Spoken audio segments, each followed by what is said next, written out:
We're back, guys, right here on WWE Network and show where every single week I, Graham Jason Matthews, break down all the original content I watch on the WWE Network. Today we're talking the Chasing the Magic, the Nigel McGuinness story that aired on the network after NXT UK TakeOver this past Saturday. Another amazing documentary from WWE. This wasn't technically a WWE 24 special, but it essentially was. I don't know why they waited so long to air it, maybe just until the NXT UK TakeOver. I had heard nothing about this special until a promo aired for it, I think during NXT UK last Wednesday. Beyond that, I had heard nothing about this special being made, airing on the network, so that was a pleasant surprise. But yeah, this whole thing was excellent. A lot of great footage from, obviously his current time in WWE, but also his runs in Ring of Honor, on the indie scene, in Impact Wrestling. So starting from the beginning here, this was just fantastic all the way through. We kick it off with shots of the 2018 UK Championship Tournament from last summer, when he was doing commentary for that tournament. We kind of start modern day and then work our way backward. But we get all these interviews from people like AJ Styles, Samoa Joe, Seth Rollins, Cesaro, all of these guys saying how much they looked up to Nigel McGuinness during their time on the independent scene and talking about how much of a founding father of sorts he was for independent wrestling back in the mid-2000s. Daniel Bryan, too. Then he talks about doing commentary for the UK tournament, for the 2018 tournament, again, starting in present day, working our way backward. And he talks about how it's harder than being a wrestler sometimes, because when you're a wrestler, he makes a great point here. He talks about how when you're a wrestler, all you really have to think about is one match, your match. But as a commentator going into the show, you're thinking about every match on the show, on the card. Every match, every move, every, possible storyline outcome, what you're going to say, how you're going to say it, and all those other things. And obviously with a tournament, it's even harder because you're, doing commentary for matches. And maybe they know who wins by this point, I'm not sure. But he's got to do commentary for the same people in like 3 or 4 different matches in a row. So it's kind of a big deal. Anyway, he talks about his upbringing and being an hour away from London and how he was a wrestling fan almost from the get-go. He watched SummerSlam 1990 and he fell in love with wrestling almost immediately. Then he went to SummerSlam 12, or I wrote WrestleMania 12 here, I don't know why. SummerSlam 1992. He was at SummerSlam 1992, which was in, I think, London, obviously. I think at the O2, if I'm not mistaken. And he wore his Ultimate Warrior face paint, and the crowd just went crazy, and for the Ultimate Warrior Randy Savage main event, and that was when he knew that this was what he wanted to do. He also talks about having an affinity for card tricks. I guess that's kind of how he breaks the ice with certain people when he first meets them. And he also, he takes a bump. He takes a bump during the Johnny Gargano-Tommaso Ciampa street fight at TakeOver Chicago 2 back in June of last year. And he talks about how, taking bumps like that, it doesn't really make him miss wrestling so much, but it also makes him think like, I'm glad I'm not wrestling anymore, but I still do hold out hope for one more match. Like, if they needed me, I would be there, which it's really sad, but I'll talk more about that a little later on in my thoughts on a potential comeback from Nigel McGuinness. But yeah, that was just for modern day. Then we go back to his upbringing again when he went to Kent State in Ohio for school, and it was only a little while from there, only maybe about an hour or two, he said, that he trained at the HWA, which was also in Ohio. So he trained there under Les Thatcher, who ran the school. And it wasn't long after that he had his first match, which was covered by ABC 2020. And he talked about how it was kind of weird, having his first match documented for TV, and it was this big deal. And he talked about how being in the ring for the first time was like achieving his dream. And if he never wrestled again, he would have known that he did what he loved to do and that he got it out of his system. But obviously, he continued to pursue it as he should have. And he also wanted to stand out at any means necessary. So that's why he spiked his hair, did all these crazy things with his in-ring style and his look, because he wanted to stand out from the rest of the pack, which is exactly what you have to do, especially nowadays when almost everyone on the indie scene looks alike. So you got to do whatever you can to stand out from everyone else. He talks about wanting to get better. So he signed with Ring of Honor back in 2002, 2003, 2004. It was there that he won the ROH Pure Championship, which Samoa Joe talks about, and how it was more of a technical wrestling style and bringing back that pure wrestling, like the grappling side of professional wrestling, and that's what the championship focused on. He won that title, then feuded with Bryan Danielson, now known as Daniel Bryan, of course, and in a match to unify both belts, the Ring of Honor Pure title and the Ring of Honor World Championship. They faced off in 2005, had an amazing feud, had an amazing stellar series of matches, and although Nigel did not win the belt from Daniel Bryan at that point in 2005, he earned the crowd's respect. And we get comments from Daniel Bryan talking about how, even in defeat, the crowd was going crazy. They really wanted Nigel to win, and how he was just bleeding up like a fucking gusher during this match. He looked beat, he looked battered, but he wasn't broken, and the crowd realized that. They recognized that and gave him a standing ovation afterward. So, obviously, 2 years later, Nigel went on to win the Ring of Honor World Championship. But he also talked about the style that he was wrestling, this hardcore style that he was wrestling in almost every single match. It started to take a toll on his body. And with all the injuries piling up, he set his sights on WWE. Now, going to WWE was always the goal for Nigel. That was what he wanted to do from the get-go. He knew that from the moment he went to SummerSlam 1992. He had known that for over a dozen years. But now it was more obvious than ever, just because he could not continue to do this style on the independent scene, specifically in Ring of Honor. So going to WWE with more money and less of an aggressive in-ring style, that would help him out a bit with the, not having to go as hard in his matches. So meanwhile, Nigel and Ronaldo go over their notes for the NXT UK Championship Tournament. And Nigel talks to Ronaldo about, how he came into WWE. So what he did was talk to Tommy Dreamer, who was the head of talent relations at the time. He talked to Dusty Rhodes, who was also a head of talent relations at that time, about coming to WWE. And then soon after, it was announced that he had essentially come to a deal with WWE in 2009, saying that if all the medical stuff was cleared, Nigel McGuinness was WWE bound by late 2009, early 2010. He achieved his dream. He was there. They wanted him. And he was going to be all cleared to go for WWE. Unfortunately, the medical evaluations became a roadblock, became an obstacle for Nigel McGuinness. Daniel Bryan, who was hired by WWE at that exact same time, he lied during his medical evaluations. And that was actually what cost him his career years later, when he didn't tell WWE about the many, many concussions that he had on the independent scene. And that's what forced him into an early retirement back in 2016. Obviously, that has since been cleared up. But obviously, it did come back to bite him in the end. Nigel, on the other hand, he was honest. Bryan lied, he got hired.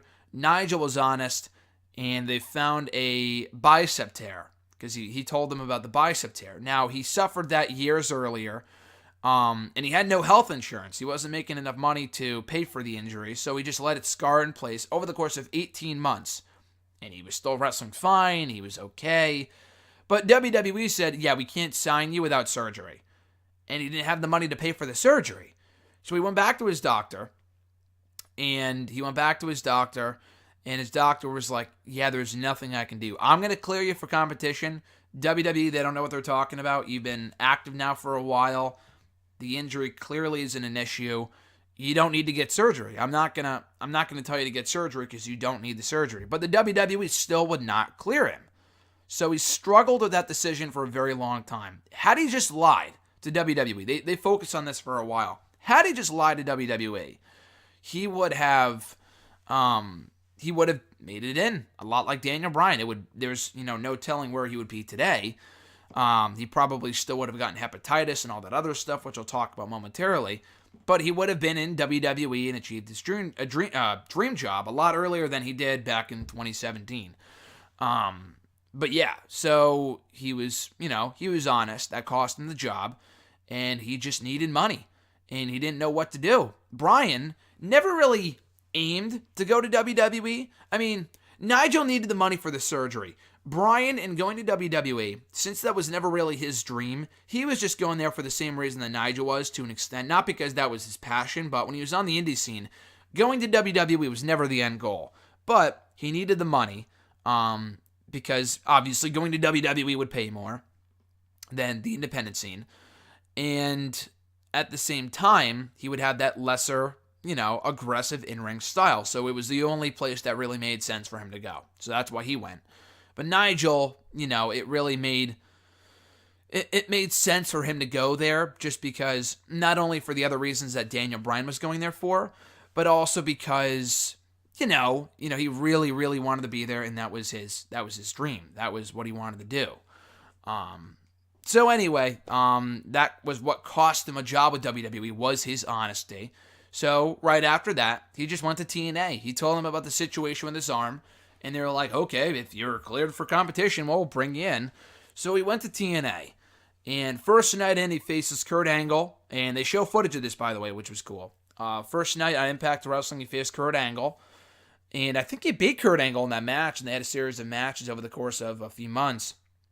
So he was brought in like a big star right from the get-go. And then right after that, he tested positive for hepatitis B. Now, I have no idea what hepatitis B is really, other than how it's transferred. And Nigel talked about it here. You can get it one of three ways.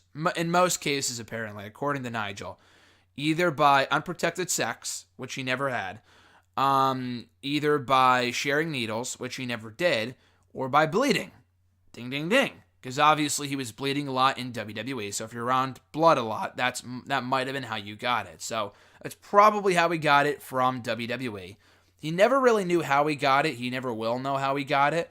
But what he does know is that everyone else at that time, when he was tested positive, tested negative. So it was never a problem like with anyone else. He never, gave it to anyone else at any point. It was really just kind of started and stopped with him. So he got it from someone else, but he doesn't know where else, who he had gotten it from. So anyway, he was in the 10% that couldn't shed the virus. After 90 days, the virus is supposed to just go away. But because he can't, he couldn't shed the virus, there wasn't really much else he could do. So he took some medication that would help him, shed the drug. And not only did he shed the drug, he was now immune to hepatitis B. So that made him think that a WWE run was still possible. The hepatitis B was out of his system. And now, at the same time, what else is he going to do? Because the hepatitis B is gone, and there's really not much more he can do. So, the hepatitis B, gone from his system, and he's thinking the WWE run is still on the radar. But then right before he could come back to competition, TNA fires him. So now he's making no money, and he doesn't know what the fuck to do. WWE did not give him a call at this point, and he needs to pay for the surgery. So he's like, do I go back to Ring of Honor and wrestle that aggressive in-ring style? I don't think so. So he doesn't go back to Ring of Honor. He obviously can't go to TNA. He can't go to WWE unless he gets the surgery. And even then he doesn't know if he would be hired or not. So he doesn't know what to do here. So he's kind of stuck in a bad spot. So he made the decision to retire. He couldn't pay for the surgery. He can't go back to TNA or Ring of Honor. So he just retires instead. So he went on a retirement tour across the world, wrestled in all these different matches. His last match was in front of like 150 people at that, if that, which was kind of sad. But he hoped WWE would call after the documentary was put out and all this other stuff. Obviously, they didn't call. And then Trent Seven, during one of his matches, ended up putting him over. So during that point, Trent Seven puts him over in a promo before the match, on one of his final matches on the tour. And we get a modern-day interview with Nigel McGuinness and Trent Seven. On the same night when Nigel had his last match with the company, Daniel Bryan became world champion at TLC 2011. So, some bittersweet irony to close out the documentary with Nigel wrestling his last match, and the same guy that he should have gone to WWE with 2 years earlier wins their world championship. Daniel Bryan even texted him on that same night saying, I just won the world title tonight, thinking about you, wish you were here. You should have been, but you're not, unfortunately, or something along those lines. So it was a really sad ending to the Nigel McGuinness documentary from years ago. Then we fast forward to modern day. Mauro and Nigel are talking about how he wound up in WWE and how the announcing gig is better long-term for his body and it can kind of obviously give more shelf life in the industry. Michael Cole is doing an interview and he talks about how he heard of Nigel from Daniel Bryan and Seth Rollins, And then he looked up his work in Ring of Honor. He was also announcing over there at that point, so he felt he was a good fit for the upcoming United Kingdom Championship tournament. So they brought him in at the tail end of 2016 for the tournament in January of 2017, and he blew everyone away. I knew everybody from, fans and obviously Michael Cole at this point, and everyone was blown away, Michael Cole says, from his commentary, with how great he was. People were praising the commentary for that show up and down, saying that Michael Cole came across better than he ever has before. And maybe that's because Vince McMahon wasn't in his ear. I don't know what the case was, but whatever it was, Michael Cole came across great, and Nigel was awesome too. So that earned him a job with WWE, and literally less than a month later, Nigel was put on NXT commentary. And that's where he's been ever since over the past 2 years. Daniel Bryan talks about how he knows Nigel would be happier in the ring in WWE, but he's also happier than he was years ago when he was still wrestling back in Ring of Honor and in TNA because he wasn't in WWE. Now he's in WWE as a commentator with his dream job, obviously not wrestling. But Nigel talks about how he influenced a lot of people. There's a lot of people in that UK title tournament from last summer, specifically guys like Zach Gibson, that use his moves, emulate his moveset and stuff like that, and kind of model themselves after in the ring, Nigel McGuinness. So I thought that was pretty cool too. And he talks about ending up where he always wanted to be, that being WWE, and that it proved that everything that he did up to that point, everything that he accomplished, meant something. And he had a kid last year, which was a nice fitting into the story, and we get clips of Nigel McGuinness from the independent scene and over the course of his career, in his life, and being where he wants to be right now. So this documentary was amazing. All the way through. Loved the footage from Ring of Honor and Impact. I knew a little bit about Nigel's story. Not all the way through, though. I didn't know about the bicep tear. I thought it was the hepatitis B that cost him his career. I thought he couldn't wrestle anymore. Clearly, he still can. Now that he's in WWE, now I'm just wondering, could they not clear him because of the bicep surgery still thing? I'm not sure. Because obviously he has enough money now, I would assume, to pay for the surgery. And obviously, even if not, the company would pay for it for him. Obviously, I think he's in a better place now as a commentator. He's a great commentator. I wouldn't want him to pass that up. I think he's an awesome fit behind the booth on NXT, NXT UK, 205 Live, main event, so on and so forth. But if he could have one more match, which it seems like he can, I don't know why they don't just give it to him, especially after seeing this documentary. Maybe like on an episode of NXT UK, he wrestles one more match against Pete Dunne for the NXT or for the UK Championship, and he puts over Pete Dunne in his first match back in 8 years.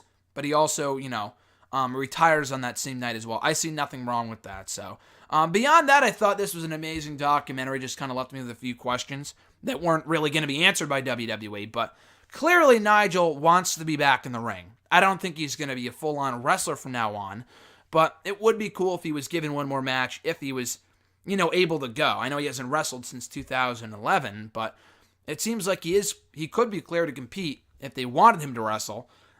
He's obviously a great fit for behind the booth and commentary, like I said, on commentary. But, after seeing this doc, I want to see him wrestle now than I ever have before. More than ever before. So hopefully it happens at some point. I'm not holding my breath. He's been in WWE now for over 2 years, so if it was going to happen, it probably would happen by now. But you never know. Sometimes these documentaries open up a lot of new eyes, so we'll see. Anyway, guys, thank you for checking out the review. This was kind of a long one, but, it's well worth it just because the documentary was awesome. Check it out on the WWE Network. I will have more reviews in the days to come of Total Bella's Season 4, Episode 1 from Sunday, and my thoughts on the Let Me Tell You Something Mean Gene special that aired after Raw on the WWE Network this past week as well. So, anyway, guys, have a great rest of your week. Be sure to like this video, drop a comment, share the video, and subscribe to the channel for more content.